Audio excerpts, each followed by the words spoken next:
दुनिया भर की बातें हो रही हैं और लोग अपने अपने हिसाब से बातें कर रहे हैं, लेकिन इस भरी दुनिया में कौन है जो रसूल पाक की हदीस पढ़ता हो और सुनता हो।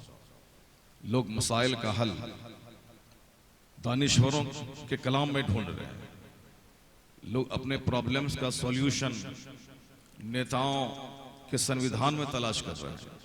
इसलिए हमें कोई डराता है कि मुसलमान नहीं संभले तो तुम्हें एनआरसी के नाम पे ज़ब्ह कर दिया जाएगा। कोई नेता बोलता है मुझे वोट नहीं दिया तुमने तो तुम्हारी मस्जिदें वीरान हो जाएंगी। कोई डराता है हमें स्टेज पर आकर, अगर तुमने हमको वोट नहीं दिया तेरा नाम और निशान मिट जाएगा। सब डराने की बात कर रहा है। कोई बोलता है कि तेरा नाम मिट जाएगा, कोई बोलता है कि तेरा वजूद ख़त्म हो जाएगा, कोई कहता है तेरी मस्जिदें वीरान हो जाएंगी। दूसरे लोग तो कहता ही है कि मैं माइक नोच के फेंक दूंगा, कोई बोलता है मैं मस्जिद को तोड़ दूंगा, कोई बोलता है कि मैं नारे की आवाज़ को ख़त्म कर दूंगा। अजीब सा माहौल लोगों ने बना दिया। गैर तो बोले, हमारे अपने लोग भी मुझको डरा रहे हैं। वो डरा रहे हैं सियासी हालात के तनाजुर में डरा रहे हैं। वो ये कहते हैं कि बच्चा बच्चा आपका इंजीनियर बने, डॉक्टर बने, प्रोफेसर बने, वरना आपका वजूद खतरे में पड़ जाएगा। कहता है कि आपका मकान खूबसूरत हो, आपकी गलियां खूबसूरत हों, आपकी सड़कें खूबसूरत हों, आपके मकानात काफिरों के मुकाबले में बहुत आलीशान हो, वरना तेरा वजूद खत्म हो जाएगा। कोई कहता है कि मकान बनाओ, कोई बोलता है डॉक्टर बनो, कोई बोलता है इंजीनियर बनो, कोई बोलता है अपने बच्चों को फोर्स में ले आओ, आर्मी में भेजो, कोई बोलता है कि साहब अपने बच्चों को कराटा सिखला दो। यानी मुख्तलिफ बातें, मुख्तलिफ तरह की बातें सुनने को मिल रही। हमारे बच्चे भी, कोई व्हाट्सएप का माहिर है, कोई यूट्यूब का माहिर हो गया। किसी को तौफीक नहीं मिलती कि तमाम मालूमात का सरचश्मा जो कलाम इलाही है, मैं अपने मसाइल का हल उसके अंदर तलाश करूं। कोई नहीं सोचता कि मैं कुरान करीम को सिर्फ नमाज, रोज़े, हज और ज़कात सिखाने वाली किताब समझूं, या दुनिया की सारी बातें कुरान करीम में मौजूद हैं, मैं अपने मौजूदा मसाइल का हल कुरान में तलाश करूं। कि ज़मीन का खालिक अल्लाह है, आसमान का मालिक अल्लाह है, वही खुदा है जो इंसान को पानी की एक बूंद से पैदा किया है, वही खुदा है जो एक सेकंड में जलजला भेजकर आबादी को वीरान कर देता है, वही खुदा है जो सेहतमंद आदमी को बीमार बनाकर एक सेकंड में उसे मौत के घाट उतार देता है, वही रब है जो हंसते खेलते माहौल को शदीद तूफान में तब्दील कर देता है, वही रब है जो अमन, चैन, सुकून के माहौल को लॉकडाउन में तब्दील कर देता है, वही रब है जो गरीब के बच्चे के हाथ में किसी मुल्क की कमान दे देता है, वही रब है जो बादशाह की बादशाह छीन कर उसे गली का गदागर और भिखारी बना देता है। वही बादशाह है, वही सारी कायनात, सारी दुनिया का मालिक है, इसमें कोई शक नहीं है। उसी की मर्जी चलती है। वही गरीब के बच्चे को बादशाह और बादशाह के बेटे को फकीर बनाता है। उस रब्बे करीम की मारिफत हासिल करना एक बंदे का सबसे बड़ा काम है। उस रब्बे करीम ने दुनिया को क्यों पैदा की, उस पर तन्हाई में बैठकर गौर करना, यही मेरी जिंदगी का सबसे बड़ा मकसद है कि अल्लाह ने दुनिया को सजाकर मुझे यहां क्यों भेजा। सारी नेमतें अल्लाह ने मेरे लिए दी हैं और मैं किस काम के लिए पैदा हुआ। कभी भी तन्हाई में बैठकर मुझको तौफीक नहीं मिलती कि मैं इस पॉइंट पे गौर करूं, न दुनिया के लोगों को तौफीक मिलती। सब अपना उल्लू सीधा करने के लिए, डराने की, धमकाने की, उजाड़ने की, मुसलमानों को खत्म करने की बातें कर रहा है। हमारे लोग भी आशावादी न होकर निराशावादी हो गए। सबों के दिल दिमाग में मायूसियत तारी हो गई है। मगर मैं एक बात कहना चाहता हूं, इस्लाम की रियलिटी क्या है, इस्लाम की सच्चाई क्या है। इस्लाम के आए हुए इस जो इस्लाम पैगंबर आखिर ज़मान ने लाया है, आका अलैहिस्सलाम की दुनिया में तशरीफ लाए हुए आज 1500 साल हो गए। 1500 साल में सबसे पहला शख्स जिसने इस्लाम कबूल किया, सबसे पहले वो आपकी बीवी हम मुसलमानों की मुक़द्दस माँ हजरत खदीजा रज़ी अल्लाह ताला अन्हा। वो इस्लाम जो क़यामत तक रहने वाला है, वो इस्लाम जो हर घर में जाने वाला है। यहाँ तक कि कोई यहूदी अगर किसी दरख्त की आड़ में छुप जाएगा, नबी सच्चे नबी की बात सच्ची मुस्तफ़ा कहते हैं, वो दरख्त पुकार कर कहेगा यहाँ एक यहूदी छुपा है, ए मुसलमान तू इसे कत्ल कर दे। मुसलमान उस दरख्त की आड़ में छुपने वाले, पनाह लेने वाले यहूदी को भी कत्ल करेगा। एक भी बच्चा दुनिया में नहीं रहेगा जो काफिर हो। वह वक्त आएगा, अब फिर उसके बाद माहौल बदलेंगे, कोई कलमा पढ़ने वाला नहीं रहेगा। वो दिन आने वाला है कि हर दरख्त, हर झोपड़ी, हर महल में इस्लाम दाखिल होगा। हुजूर ने फरमाया है, ब्लाइंडली मेरा फेथ है, मेरा विश्वास है कि हुजूर ने जो कुछ कहा है सच कहा है। चाहे हालात जैसे भी हों, सिचुएशन जैसे भी हों, बज़ाहिर वैसे हालात नहीं लगते हों, उससे कुछ नहीं पड़ता। मैंने रब को नहीं देखा, मुस्तफ़ा ने कहा रब है, मैंने मान लिया। मैंने जन्नत को नहीं देखा, हुजूर ने कहा जन्नत हक है, मैंने तस्लीम कर लिया। मैंने आखिरत को नहीं देखा है, मगर हुजूर ने कहा कि आखिरत है, पाई पाई का हिसाब होगा, हर स्याहो सफेद का हिसाब होगा, मैंने मान लिया। हुजूर ने कहा कि मीज़ान में तेरी नेकी बदी तौली जाएगी। एक नेकी है, एक बुराई का पहाड़ तेरे पास है, वो सब वहां मौजूद रहेगा।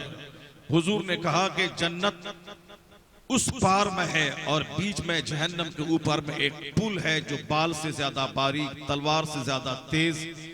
उस रास्ते से तुमको गुजरना होगा, गुजरने के बाद ही जन्नत है। उसी को कहते हैं पुल सिरात। 500 साल की मुसाफत के बराबर वो रास्ता है तंग, जो रास्ता बाल से ज्यादा बारीक, तलवार से ज्यादा तेज।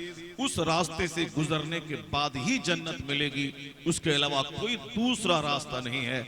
उसी रास्ते से गुजरना पड़ेगा। मैंने नहीं देखा, मगर हमने ब्लाइंडली यकीन किया कि पुल सिरात हक है। कोई इनकार कर दे जन्नत का, वो काफिर है। कोई इनकार करे कि जहन्नम है कि नहीं, वो काफिर है। कोई इनकार करे कि पता नहीं कब्र में क़यामत के दिन हिसाब किताब होगा कि नहीं होगा, शक करे, इनकार करे, काफिर हो जाएगा। हक है, जैसे अभी रात है, दिन निकलेगा, ये हक है। जैसे आसमान बगैर खंबे के खड़ा है, यह सच है। उसी तरह यकीन आए, चाहे समझ में दिमाग में आए या ना आए, मोमिन बनने के लिए जरूरी है रसूल पाक की लाई हुई शरीयत पर ईमान लाए, हुजूर की हर बात को आंख बंद करके यकीन कर ले, वही मोमिन बनेगा। तो हुजूर ने कहा है कि रूए जमीन का कोई घर नहीं बचेगा जहां इस्लाम दाखिल न हो जाए। कोई झोपड़ी, कोई महल नहीं बचेगा, वहां इस्लाम दाखिल होगा। ये बात हुजूर की सच्ची है, वह बात होके रहेगी, चाहे हालात दुनिया के जैसे भी हो जाए। चाहे America, Japan, China, Hindustan, Australia, Ukraine, रूस, चाहे दुनिया जिस परिस्थिति से गुजर जाए, मगर मेरी आंखें सूरज से भी ज्यादा उस माहौल का मुशाहिदा कर रही हैं जिसकी पेशनगोई मुस्तफा ने की है कि वो दिन आके रहेगा। जब वो दिन आके रहेगा तो फिर ये कहना कि साहब तुम्हारा नामो निशान मिट जाएगा और तुम इसमें रहने के काबिल नहीं रहोगे, ये कौन सा नजरिया है, ये कौन सी बातें हैं। हमें आज इस्लाम की तारीख कहती है कि तुम निराशावादी मत हो जाओ।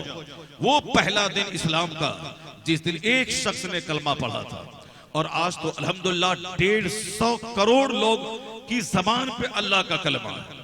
यहां तक कि चंद साल के बाद यह तादाद 200 करोड़ में बदलने वाली है। 1200 करोड़ वाली दुनिया में 200 करोड़ की जबान पे कलमा है। 200 करोड़ नाम के साथ लफ्ज़ मोहम्मद जुड़ा हुआ है। मोहम्मद अहमद, मोहम्मद समर, मोहम्मद एहसन, मोहम्मद कमर, या 200 करोड़ मोहम्मदी फौज जो अपने नाम के साथ लफ्ज़ मोहम्मद को जोड़कर मोहम्मदी गुलाम कहलाने को तैयार है।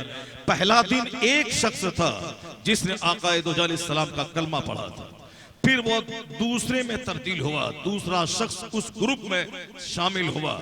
हजरत ज़ैद इब्ने हारिसा हैं जो सरकार के गुलाम हैं, वह उस टीम में शामिल होते हैं। तीसरा शख्स हजरत मौला अली हैं जो उस टीम में शामिल होते हैं। चौथा शख्स हजरत सिद्दीक अकबर हैं जो उस गिरोह में शामिल होते हैं। फिर 5वां शख्स, 6ठा शख्स, 7वां शख्स, यहां तक के 40वें की तादाद को उमर इब्ने खत्ताब रज़ी अल्लाह ताला अन्हु पूरी करते हैं। ये 40 लोगों ने कलमा पढ़ा था 3 साल के अंदर में। सरकार दो जहां की जाहिरी उम्र 63 साल, 63 साल में 40 साल तक आप अरब शरीफ में, मक्का शरीफ में एक आम इंसान की तरह रहे। अखलाक का नमूना, गरीबों, मिस्किनों, बेवाओं, यतीमों की खिदमत करने वाले, पड़ोसी का सौदा सलफ बाजार से ला के देने वाले, हलाल तरीके से बिजनेस करके माल कमा के गरीबों, मिस्किनों, राहगीरों, मुसाफिरों का ख्याल करने वाले, इसी तरह खिदमत खल्क और खिदमत इंसानियत और खिदमत पड़ोस, खिदमत रिश्तेदार, खिदमत अहबाब की से इबारत है हुजूर की 40 साल जिंदगी। चूंकि उस 40 साल पीरियड में इस्लाम की तबलीग, लोगों तक अल्लाह का कलमा पहुंचाना ये काम नहीं था। 40 साल के बाद जब आप पर वही नाजिल हुई और नबी होने का ऐलान आपने किया, फिर आपकी तहरीक, फिर आपकी सारी तवज्जो, फिर आपका सारा स्ट्रगल, सारी जद्दोजहद इस्लाम की तबलीग में तब्दील हो गई। उससे पहले 40 साल तक जिंदगी की 40 जिंदगी के 40 बहारें आपने खिदमत खल्क में गुजार दी। उन दिनों में आपका मामूल यही था, मेहमानों, मुसाफिरों, गरीबों, फकीरों की खिदमत करना 40 साल तक। 40 साल के बाद जब आपने कहा कि मैं अल्लाह का नबी हूं, मुझ पर वही नाजिल होती है, और उसके बाद की जो जिंदगी थी 23 साल की जिंदगी, वह 23 साल जिंदगी में 13 साल मक्का के थे और 10 साल मदीना मुनव्वरा के थे। अब मक्का के 13 साल जो गुजरे हैं सरकार के, उस 13 साल में 3 साल गुजर गए, सिर्फ 40 लोगों ने कलमा पढ़ा। और 3 साल के बाद का जो पीरियड था, जैसे 40 लोगों ने कलमा पढ़ा, मुखालिफत और तेज होती चली गई। इस कदर शदीद मुखालिफत कि जो मुस्तफा का कलमा पढ़ेगा उसे सूली पे लटका दिया जाएगा, जो इस्लाम के पैगंबर के करीब जाएगा उसे चटाई में बांध कर धुआं दिया जाएगा। यानी इस कदर तकलीफ देना कि ताकि कोई तीसरा आदमी कलमा पढ़ने की हिम्मत न जुटा सके। इसलिए कलमा पढ़ने वालों को मारा जाता था ताकि दूसरा आदमी उनका अंजाम देखकर वो कलमा ना पढ़े और हुजूर की जमात में वह शामिल ना हो सके। इसीलिए उनको डराया जाता था, मारा जाता था, छटजल मैदान में लेटाकर सीने पर पत्थर रखकर उनको तकलीफ दी जाती थी ताकि वह भी इस्लाम छोड़ दे, और जो इस्लाम लाने का मूड बना रहा है वह भी इस अंजाम को देखकर इस्लाम लाने का ख्याल अपने दिमाग से निकाल दे। यानी कलमा पढ़ने वालों की तादाद बढ़ती रही, मुखालिफत बढ़ती गई। इतना खतरनाक अंजाम देखने के बाद होना क्या चाहिए था? फितरी तौर पर जो होता है, 40 कलमा पढ़ने वाला घट के 20 हो जाता। यानी चटाई में बांध के धुआं दिया जा रहा है, सूली पे लटकाया जा रहा है, उनके बदन को कोयले पे लेटा करके उसको मारने की कोशिश की जा रही है, उनके जिस्म को उधेड़ा जा रहा है। तो उसका रिजल्ट यही निकलना था कि 40 घट के 20 हो जाता। लेकिन मुसीबतें बढ़ती रही, कलमा पढ़ने वालों की तादाद में इजाफा होता रहा। या 40 लोग 40,000 में तब्दील हो गए, मुसीबतें और बढ़ती चली गई, यहां तक कि मक्का मुकर्रमा में आकाए दो जहां का रहना मुश्किल हो गया। सरकार अपने दीवानों को हिजरत करके मक्का छोड़कर मदीना जाने का आदेश दे दिया। अपना पैदाइशी वतन, अपना मुल्क, अपना गांव जहां पैदा हुए थे, जबकि आमतौर पर दस्तूर यही है कि आदमी बाहर में डरता रहता है, सहमता रहता है, बाहर में लोग डराते हैं उसे। अपने वतन में दोस्त होते हैं, अहबाब होते हैं, रिश्तेदार होते हैं, खानदान के लोग रहते हैं। अगरचे लोग मेरी तहरीक से वाबस्ता ना हो, मगर एक ब्लड का रिश्ता होता है जो मेरी हिमायत करने के लिए उसको आमादा करता रहता है, खूनी रिश्ता रहता है। जैसे किसी समाज में कोई आशिक रसूल है, उस पर जिंदगी तल्ख हो गई, लोग उसे परेशान करते हैं, और कोई दूसरा गुस्ताख रसूल है, वह कहता है कि हाँ मेरे नजरियात उसके नजरियात से अलग जरूर हैं, मगर खून का रिश्ता भी कोई माना रखता है। तो ब्लड रिलेशन की बुनियाद पर वो उसकी हिमायत करने पे आ जाता है, खूनी रिश्ता। कहीं वतन का रिश्ता, हिंदुस्तान में कोई मुस्लिम है, कोई गैर मुस्लिम है, लेकिन यह दोनों अगर दुबई और अरब अमारात में काम करता है तो वहां अपने वतन के रिश्ते की वजह से एक मुस्लिम गैर मुस्लिम जो यहाँ आपस में लड़ता हो, लेकिन वहां दोनों एक दोस्ती का मुजाहरा करता है कि दोनों का मुल्क एक है। दरो दीवार की दोस्ती रंग लाती है, वतन की मोहब्बत रंग लाती है। अपने वतन में आदमी मजबूत और पुख्ता होता है, लेकिन जब अपने वतन में आदमी रहने के काबिल ना रहे तो उसका क्या हाल होगा। सरकार दो जहां के दीवाने को उनके वतन में नहीं रहने दिया गया। टॉर्चर करना मक्का के कुफार और मुशरिकीन का मशगला बन गया। हुजूर ने हिजरत करने का हुक्म दिया। उस्मान गनी हिजरत करके हबशा चले गए और आपके साथ दूसरे मुसलमान भी हिजरत करके हबशा गए। फिर हबशा में भी मक्का के काफिरों ने नहीं छोड़ा। वहां के बादशाह के पास पहुंच गए कि ये लोग आपके मुल्क की ईंट से ईंट बजा देंगे, ये लोग हमारे मुल्क मक्का के भागे हुए हैं, यहां इसे पनाह नहीं दें। यहां से वहां चले गए लोग। फिर वालों के हिजरत करके हबशा से मदीना आ गए।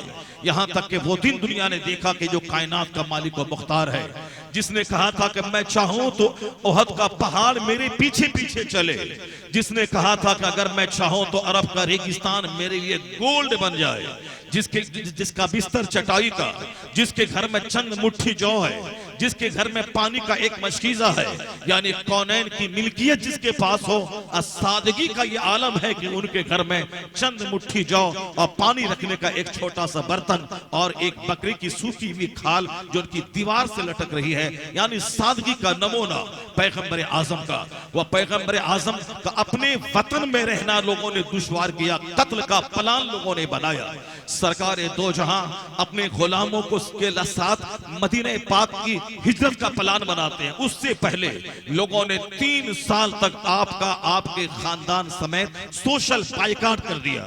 3 दिन नहीं, 3 महीना नहीं, लगातार 3 साल तक अपने वतन में सोशल बायकॉट, यानी न कोई सलाम करेगा, न कोई उनके पास ग़िज़ा लेके जाएगा, न कोई शादी ब्याह पूरे खानदान बनु हाशिम में करेगा।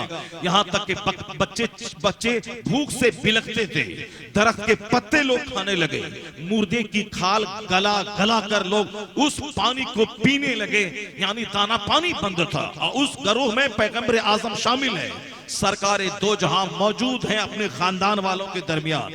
अब वहां ये तकलीफ कि बच्चा दाने दाने को तरस रहे हैं और दरख्त के पत्ते को लोग खा रहे हैं। हिंदुस्तान में आराम से मैं अच्छा कपड़ा पहनता हूं, हिंदुस्तान में आराम से लॉकडाउन के बावजूद हमारे घर में चूल्हा कभी बंद नहीं रहा। मजदूर के घर में भी गरीबों के यहाँ से चावल की बोरियां पहुंचती रही। मालदार जो 50 साल से कमाया था और इस लॉकडाउन में अच्छा मौका मिला अपनी बीवी और बच्चों के साथ रहने का, फैक्ट्री बंद है, कारोबार बंद है, एयरपोर्ट में ताले लग गए, बाजार वीरान पड़े हैं। कम से कम घर में आदमी आराम से 3 टाइम खाता था। गोश्त हासिल करने के लिए 40 किलोमीटर दूर तक लोगों ने बाइक से और कार से सफर किया और गोश्त के बगैर वह खाना नहीं खाता था।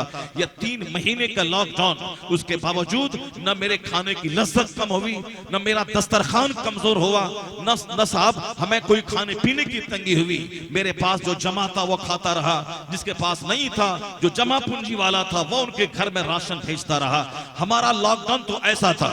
लेकिन वो जो मक्का के लोगों ने पैगंबर आजम पे जो लॉकडाउन किया था, जो उनको सोशल बायकॉट का सामना करना पड़ा था, यहां तक कि दरख्त के पत्ते बनु हाशिम के बच्चे चबाने लगे, मुर्दे की खाल गला गला कर, मुर्दार की खाल गला गला कर वह लोग खाने लगे। 3 महीना नहीं, 30 दिन नहीं, लगातार 3 साल तक इन अजियतों से आकाए दो जहां के खानदान के सारे अफराद को गुजरना पड़ा।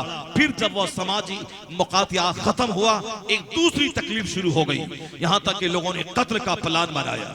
अपना वतन है मक्का, उस वतन में रहने के लिए पनाह ढूंढने की जरूरत पेश आ गई। हुजूर के चचा का इंतकाल हुआ, ज़ाहिरी सहारा वो थे। हुजूर की बीवी का इंतकाल हुआ, मुसलमानों की माँ का। उनकी दौलत से सरकार को काफी तकवीयत मिली। यह दोनों ज़ाहिरी सहारा था और दोनों 1 साल के अंदर ही चले गए, ताकि मफारकत करते गए। आमुल हुस्न यानी ईयर्स ऑफ सोरो, ईयर्स ऑफ मिजरेबल कंडीशन, यानी तकलीफ का साल कहलाया, आमुल हुस्न कहलाया, जिस साल में दोनों हादसा पेश हुए सरकार की जिंदगी के साथ। अब सरकार गए ताइफ की वादी में इस्लाम की तबलीग करें। वहां लोगों ने क्या आपके साथ सलूक किया, तारीख गवाह है कि वहां के रिश्तेदार थे आपके लोग, उतबा शैबा हुजूर के खानदानी रिश्तेदार थे दूर के। उन लोगों ने हुजूर के पीछे ओबास बच्चों को लगा दिया। उन बच्चों ने हुजूर पर पत्थरों की बारिश कर दी, यहां तक कि खून में आप नहा गए। आपकी नाल मुबारक जूता शरीफ खून से रंगीन हो गई, आप पर गशी की कैफियत तारी हुई। सरकार बैठ जाते, फिर ताइफ के बच्चे आपको हाथ पकड़ के खड़ा करते। जब सरकार चलने के काबिल होते तो फिर वो बच्चे उस पत्थरों की बारिश कर देते, यहां तक कि सरकार किसी तरह से एक बाग में पहुंचे। थोड़ी देर आपने आराम किया। इस मुसीबत से गुजरने के बाद जब वापस मक्का आए, अपना घर, अपना वतन, मादरे वतन, मदरलैंड, अब वहां कोई पनाह देने को तैयार नहीं था। अबू तालिब के विसाल के बाद अब वहां का सरदार अबू जहल बन चुका था। अबू लहब जो आपका चचा था वो बन चुका था। अब उन्होंने कहा था कि कोई मोहम्मद इब्न अब्दुल्लाह को पनाह नहीं देगा। अपने वतन में करार पाने के लिए पनाह की जरूरत थी। आपका अपना चचा कुरैश का सरदार बन चुका था, उसने मना किया था कोई मोहम्मद इब्न अब्दुल्लाह को पनाह न दे। यहां तक कि एक मक्का का तीसरा फर्द, उसने आपको पनाह दिया कि आप मेरी पनाह में चलिए मक्का, आप वहां रहिए। इन हालात से पैगंबर आजम गुजर रहे हैं। अपना घर, दरबार, अपनी सारी जायदाद प्रॉपर्टी छोड़कर, मुस्तफा के गुलाम मक्का छोड़कर मदीना हिजरत करके जा रहे हैं। कोई बता दे कि इन तकलीफों से गुजरने के बाद वो 40 की तादाद घट के 20 हो गई, 4000 की तादाद घट के 2000 में तब्दील हो गई, 50,000 की तादाद घट के 25,000 में तब्दील हो गई। जबकि दस्तूर है, जब खूब मुखालफत होती है तो तहरीक कमजोर हो जाती है, दुश्मन बढ़ जाते हैं तो तहरीक कमजोर हो जाती है। लेकिन दुनिया ने अपनी आंखों से मुशाहिदा किया, ये वह तहरीक इस्लाम है, वह पानी इस्लाम की जात मुबारका है, वह पैगंबर आज़म अलैहिस्सलाम की जात गिरामी है। उन्होंने जिस बुनियाद पर इस्लाम का फाउंडेशन रखा था, जिस बुनियाद पर इस्लाम की तहरीक की इमारत खड़ी की थी, वो ऐसी मजबूत बुनियाद थी, यानी ईमान बिल्लाह, ताल्लुक बिल्लाह, ईमान बिल आखिरत। ये दुनिया आरजी पानी का बुलबुला है जो आज है कल खत्म हो जाएगी। यह दुनिया की इज्जत हकीकी इज्जत नहीं, हकीकी इज्जत आखिरत की है। यहाँ इज्जतदारों को जलील होते हुए देखा गया, यहाँ 400 साल के हाकिम को रुस्वा होकर मरता हुआ देखा गया। यह दुनिया में 100 साल के अंदर ही आदमी की जिंदगी खत्म हो जाती है और कयामत का सामना करना पड़ता है, जहाँ का एक दिन 50,000 साल के बराबर होगा। हुजूर हर मौके से जन्नत की बात, आखिरत की बात, कब्र की बात, हश्र की बात यही करते रहते थे। और आपके दीवाने उस जन्नत के शौक में दुनिया की सारी तकलीफों को पांव के नीचे रौंदते रहते थे। यहाँ की खुशहाली से डर लगता था कहीं यहाँ का आराम जहन्नम का मुस्तहिक न बना दे, कहीं यहाँ का आराम जन्नत के आराम को काट न दे, कहीं यहाँ का ऐश जन्नत के ऐश को खत्म न कर दे। इसलिए मुस्तफा के गुलाम जितना खुश तकलीफ से होते थे, उतनी खुशी उनको आराम से नहीं मिलती थी। वो आराम तकलीफ का मुस्कुरा के इस्तेमाल करते थे। जब घर में खाने को नहीं मिलता था, वो कहते थे मरहबा शायर सालिहीन, यानी ये सालिहीन का शार है कि वह घर में दाखिल हो तो खाने को कुछ ना मिले। एक बार कायनात के खजाने का मालिक अपने घर में दाखिल हुए, अपनी बीवियों में से किसी से कहा कि आज खाने को घर में कुछ है। कौनैन का मालिक को मुख्तार उनके घर से आवाज आती है, आज घर में खाने को कुछ नहीं है। हुजूर के चेहरे पर न शिकन तक नहीं आई। हुजूर ने क्या फरमाया, मरहबा शायर सालिहीन, यानी ये सालिहीन की अलामत और पहचान है कि जब वह कभी घर आए तो घर में खाने को कुछ ना मिले। मुस्कुराते हुए भूख का सामना किया, मुस्कुराते हुए दर्द का सामना किया, मुस्कुराते हुए हिजरत अपने वतन के छोड़ने का सामना किया, मगर तहरीक कमजोर नहीं हुई। हिजरत करके मदीना आए, वह 4,000 40,000 में तब्दील हो गए, वह 40,000 1 लाख में तब्दील हो गए। मुसीबतें बढ़ती गई, मुस्तफा के गुलामों की तादाद में इजाफा होता चला गया। यहां तक कि वह आखिरी हज के मौके पर पैगंबर आजम वादी अरफात में जब खिताब करने खड़े हुए अपनी ऊंटनी पर, तो 1 लाख का ठाठे मारता हुआ मजमा पैगंबर आजम के सामने मौजूद था। तो कौन पैगंबर, जो आज रात के वक्त में अपने दोस्त अबू बकर के साथ मक्का छोड़कर मदीना गए थे और वही दोबारा 8 साल के बाद मक्का फतह करते हैं और फिर 5 साल के बाद 1 लाख का जबरदस्त मजमा आपकी निगाहों के सामने मौजूद है। उधर उसी दौरान में मैदान बद्र में जंग भी हुई, इसी दौरान मैदान उहद में जंग भी हुई। 70 सहाबा शहीद हुए, सरकारे दो जहां के दंताने अक़दस भी शहीद हुए। मक्का के काफिर मदीने पाक के करीब जाकर इस्लाम की राह को रोकना चाहा, मुसलमानों को कमजोर करना चाहा। इस दरमियान मैदान बद्र में, जंगे उहद में, जंगे खैबर में, जंगे खंदक में इस दौरान सारे मार के होते रहे और इसी दौरान इस्लाम की तहरीक भी स्टेबल होती रही। यहां तक कि सरकार के आखिरी हज के मौके पर 1 लाख का ठाठे मारता हुआ मजमा आपकी निगाहों के सामने मौजूद था।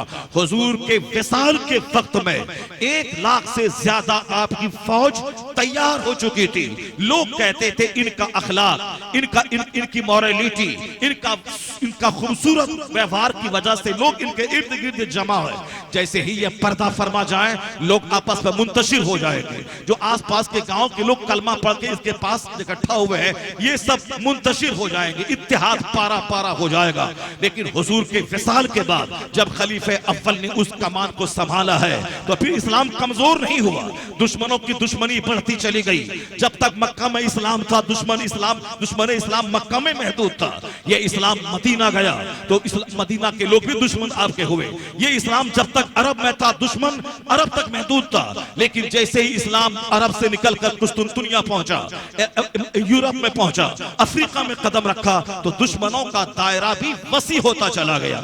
पहले इस्लाम मक्का में था तो दुश्मन मक्का के थे, पहले इस्लाम मदीने में था तो दुश्मन मदीना और अतराफ के थे। लेकिन जैसे ही इस्लाम अरब से बाहर निकला, हिंदुस्तान में दाखिल हुआ, हिंदुस्तान के लोग भी इस्लाम के दुश्मन हो गए। जैसे ही इस्लाम मक्का से निकलकर कुस्तुनतुनिया पहुंचा, वहां के कुफ्फार भी इस्लाम के दुश्मन हो गए। यानी दुश्मनों का दायरा और रेंज भी बढ़ता गया। उसके बावजूद 1 लाख लोगों ने जो सरकार की मौजूदगी में कलमा पढ़ा था उसमें से एक भी तादाद घटी नहीं। सिद्दीक अकबर के जमाने में इस्लाम लाने वालों की तादाद में इजाफा होता चला गया। हजरत उमर इब्ने खत्ताब के जमाने में वह तादाद और दुगनी होती चली गई। उस्मान गनी के 12 साल पीरियड में यह तादाद और बढ़ती चली गई। यहां तक कि जंगें भी बढ़ती गई, दुश्मन भी बढ़ते गए और कलमा पढ़ने वालों की तादाद में इजाफा हुआ। हजरत मौला अली के जमाने में आपस में कुछ इंतशार रहा, उसके बावजूद इस्लाम की अजमत पे कोई फर्क नहीं आया। यहां तक कि अमीर मुआविया रज़ियल्लाहु ताला अन्हु का बेटा इमाम हुसैन और अहले बैत अतहार का कातिल, उन्होंने तीन खूबसूरत गरोह का कत्ल किया, मगर उसके बावजूद इस्लाम की अजमत पे कोई फर्क नहीं आया। वो इस्लाम जो अरब के जोग्राफिया में महदूद था, अरब से निकला सारे आलम में छाकर आलमगीर होता चला गया। फिर क्या था, अरब से निकलकर इस्लाम इंडिया पहुंचा, चाइना जापान पहुंचा, अफ्रीका पहुंचा, यूरोप की वादी में पहुंचा। इस्लाम एक आलमगीर मजहब बन चुका था। 50 से ज्यादा ममालिक इस्लाम के कब्जे में आ चुके थे। यहां तक कि यह तादाद 1 लाख की कई करोड़ में तब्दील हो चुकी थी। उसी तरह इस्लाम जब हिंदुस्तान में मजबूत हुआ, मुसलमानों के हाथ में हुकूमत आई तो यहाँ की दुश्मनी भी बढ़ गई, मगर उसके बावजूद हिंदुस्तान में इस्लाम परवान चढ़ता रहा, दुनिया भर में इस्लाम परवान चढ़ता रहा। हुकूमत आती रही जाती रही, बादशाह आते रहे जाते रहे, उससे कोई फर्क नहीं पड़ा।